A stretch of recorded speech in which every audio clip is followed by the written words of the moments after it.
Hey guys, so today topic is about arrow function. So let's talk about arrow function कि arrow function क्या होता है, कैसे उसे यूज़ करते हैं inside the JavaScript, उसके एडवांटेज क्या है अगर हम arrow function को यूज़ करते हैं. Okay, so let's get start.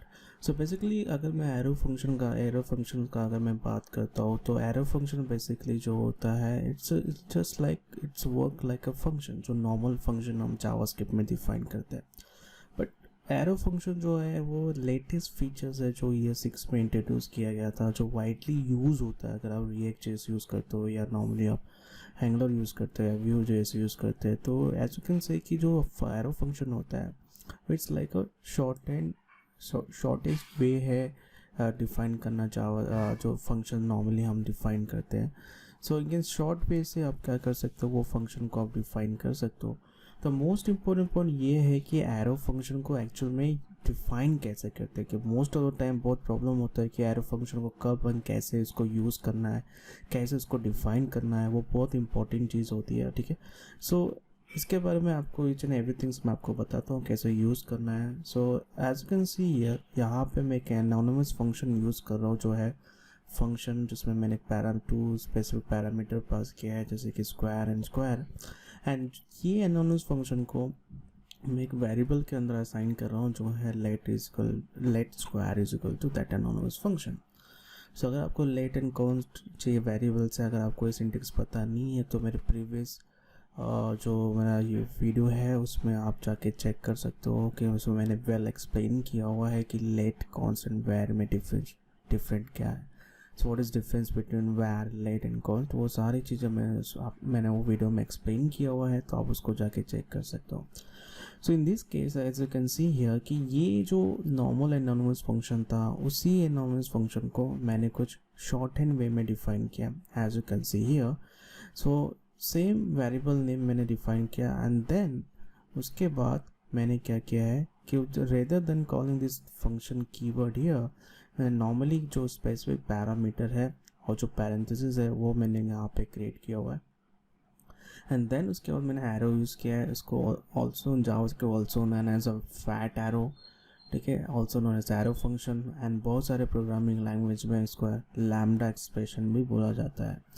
तो इन केस ऑफ व्हाट कि यहाँ पे देखोगे कि अगर मुझे कोई वैल्यू रिटर्न करना है, if I have one single specific value, अगर वैल्यू को रिटर्न करना है, सो इन दिस सिनारियो कैसा होगा कि यहाँ पे आपको कोई रिटर्न कीवर्ड स्पेसिफाई करने की ज़रूरत नहीं है. एज यू कैन से अगर आप यहाँ पे आप चेक करोगे तो वहाँ पे मैंने रिटर्न कीवर्ड यूज़ किया हुआ है. But in the case of अगर आप एरो फंक्शन यूज़ कर रहे हैं, अगर आपका वन लाइन स्टेटमेंट है तो okay, so if you're not using any curly braces starting में, so in case of what आपको return कीवर्ड लिखने की भी ज़रूरत नहीं है. तो as you can see so in this case अगर आप यहाँ पर चेक करो तो अगेन मैं क्या रहा वेरिएबल बना रहा हूँ. सो वेल बेसिकली अगर मैं एरो फंक्शन का अगर मैं बात करूँ तो एरो फंक्शन डिफाइन करने के 3 डिफरेंट स्टेप्स होते हैं. अगर पैरामीटर है तो वहाँ पे मोर देन वन पैरामीटर है तो वहाँ पे पैरेंथेसिस रिक्वायर्ड होता है, और ओनली सिंगल पैरामीटर है सो इन दिस केस आपको अगर पैरेंथेसिस नहीं भी आप अप्लाई करेंगे इट्स परफेक्टली फाइन. और जो थर्ड वे है इसका डिफाइन करने का, अगर आपके पास कोई पैरामीटर स्पेशली नहीं है तो इन केस आपको पैरेंथेसिस जो होता है वो कंपलसरी होता है, आपको डिफाइन करना पड़ता है. Now if you have a more statement like अगर मैं इसका arrow function like a method function, तो ऑब्वियसली अगर मैं कोई फंक्शन क्रिएट करा तो ऑब्वियसली उसमें लॉजिक्स भी आपको डिफाइन करने पड़ेंगे. तो you can not right all the things in one line statement, right. So in case आपको क्या करना पड़ेगा कि आपको open and close curly braces यहाँ पे डिफाइन करनी पड़ेगी. एंड इन दिस केस फिर आप जो भी स्टेटमेंट आप वहाँ पे डिफाइन कर सकते हो. But keep in mind in case of what अगर आपको कोई वैल्यू रिटर्न करना है, सो इन दिस केस आपको रिटर्न कीवर्ड स्पेसिफाइड करना पड़ेगा. सो अगर वन स्टेटमेंट लाइन है सो इट्स परफेक्टली फाइन, वो वैल्यू आपको रिटर्न करेगा, no need to specify any return keyword. लेकिन अगर आप more than one statement line है और मल्टीपल थिंग्स अगर वो फंक्शन में डिफाइन करना है, सो इन दिस केस आपको क्या करना पड़ेगा, रिटर्न कीवर्ड स्पेसिफाइड करना पड़ेगा. Okay, so alright, so in this I hope कि थोड़ा थ्योरी आपको समझ में आया रहेगा। सो ये जो चीज़ है मैं थोड़ा प्रैक्टिकली बताता हूँ तो आपको थोड़ा अच्छे से क्लियर होगा। सो इन दिस केस गाइस मैं यहाँ पे अगेन मैं रेपल यूज़ कर रहा हूँ। तो सबसे पहले मैं यहाँ पे एक एनोनिमस फंक्शन क्रिएट करता हूँ जो नाम है विच इज़ मैं इसका नाम देता हूँ कोर्स। दैन उसके बाद मैं एनोनिमस फंक्शन क्रिएट कर रहा हूँ, पैरामीटर मैंने पास किया नेम, देन इसका रिटर्न, देन नेम, ठीक है। देन इसके बाद what we have to do कि इसके बाद ये जो वेरिएबल है इट्स लाइक अभी मैं फंक्शन नेम हो गया। तो अब ये फंक्शन को मैं क्या करता हूँ इन्वोक कर रहा हूँ और उस इन्वोकेशन करने के बाद इसमें आपको वैल्यू पास करना पड़ेगा।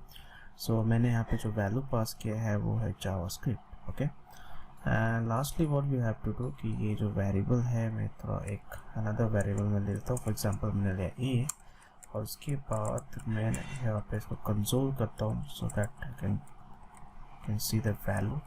सो console.log a, उसके बाद इसको कंपाइल करता हूँ and as you can see you can get this JavaScript here, ठीक है।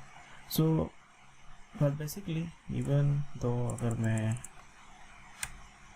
वैल्यू एज इट इज़ लिखता हूँ सो लेट्स सी वैल्यू क्या आती है। So as you can see आप यहाँ पे जावास्क्रिप्ट वैल्यू देख सकते हो। सो ना अब यही सेम थिंग्स अगर मुझे एनोनिमस एरो फंक्शन में डिफाइन करना है तो कैसे लिखूँगा, ठीक है। सो मैं इसको थोड़ा कमेंट आउट करता हूँ।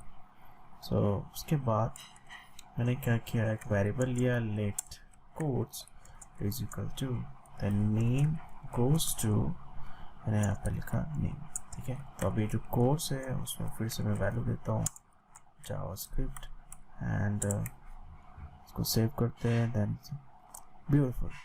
सो you can observe the thing, अगर आप ये एनोनिमस फंक्शन को चेक करोगे और एक एरो फंक्शन का अगर मैं बात करूँ तो कितना सिंप्लीफाइड थिंग्स है कि आप कितने सिंपलेस्ट वे से आप ये फंक्शन को आप यूज़ कर सकते हो, right.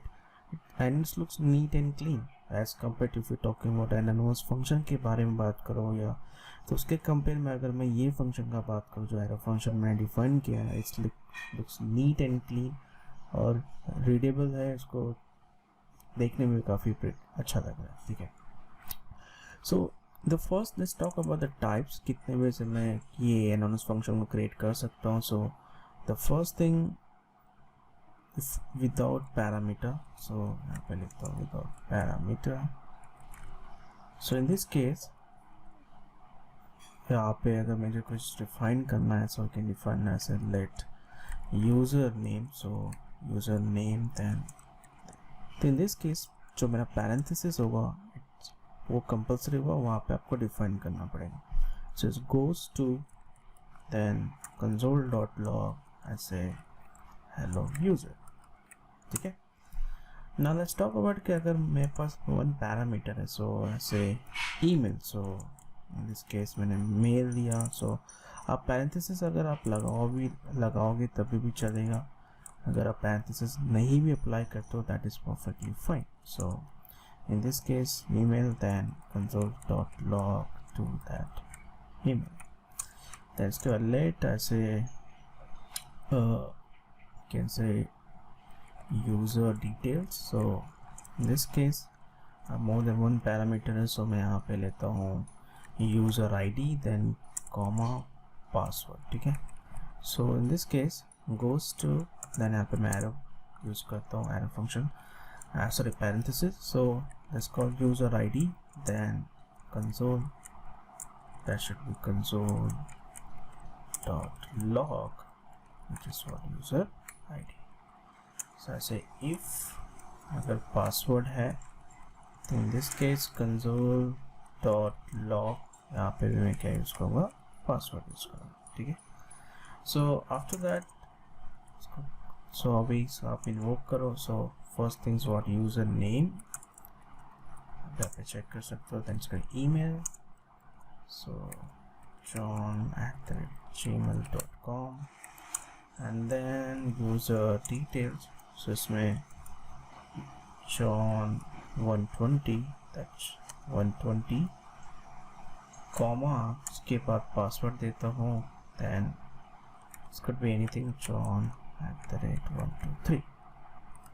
so the first thing ये चीज़ मैं कमेंट करता हूँ. So this is what without parameter. So with parameter. Okay, so now let's run these things and let's see क्या output आता है. Awesome. So as you can see here guys, कि अगर आप यहाँ पे चेक करो this hello user जो ये विदाउट पैरामीटर था, देन उसके बाद जॉन जो ईमेल आईडी है, देन उसके बाद John 120 and John @123. So this is all about arrow function. So I hope कि आपको एरो फंक्शन का कॉन्सेप्ट क्लियर हुआ रहेगा. So that's it for today and thanks for watching.